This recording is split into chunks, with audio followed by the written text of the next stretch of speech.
The Iron Fang Saloon wasn't just a bar, it was a refuge for the restless and a sanctuary for the lawless. For years, veteran bartender Chris Ryder had served beers and traded stories with the roughest crowd in town.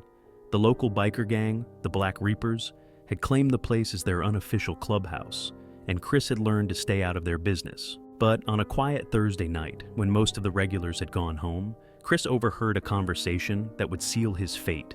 He had just finished wiping down the bar when two gang members walked in, their voices low and hushed. Chris didn't mean to eavesdrop, but the silence in the room made their words impossible to miss. "Tomorrow night," one of them said, his voice gravelly, "we take him out. No loose ends." Chris froze, his heart pounding. "Where?" the other asked. "The warehouse by the river," came the reply. "Viper says it has to look like an accident." Chris kept his head down, pretending to clean glasses. His hands trembled as he tried to process what he'd just heard. A murder. These men were planning a murder. The next morning, Chris made the call. He used a payphone at the edge of town, his voice shaking as he gave the anonymous tip.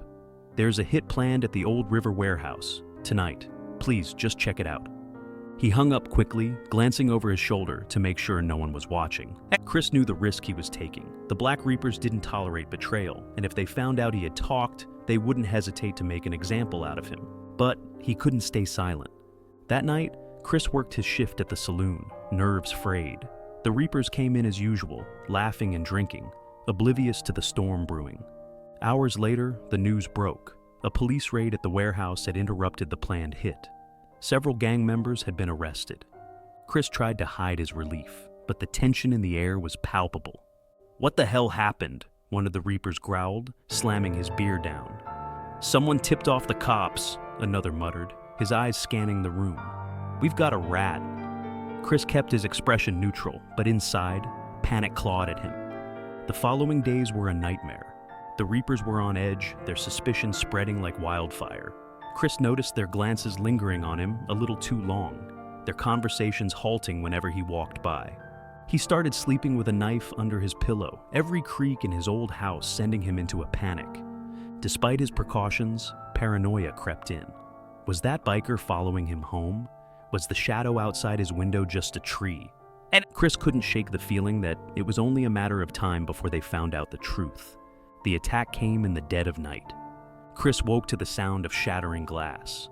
Before he could react, rough hands yanked him out of bed, dragging him into the darkness. A bag was shoved over his head, and he felt the cold press of a gun barrel against his temple. "Thought you could play hero, huh?" a voice sneered. Chris tried to speak, to explain, but a punch to the stomach silenced him. Days later, a fisherman found Chris's body floating in the river, weighed down with chains. The autopsy report revealed bruises and broken bones, evidence of a brutal beating before he was killed. Word spread quickly through the town. The Black Reapers don't forgive, and they don't forget. The police reopened their investigation into the gang, but the fear in the town was too strong. Witnesses refused to come forward, and the case went cold. At the Iron Fang Saloon, life returned to normal. The Reapers drank and laughed, their power unchallenged. And Chris Ryder became a cautionary tale, a name whispered in warning to anyone who thought about crossing the gang. The end. Let me know your thoughts.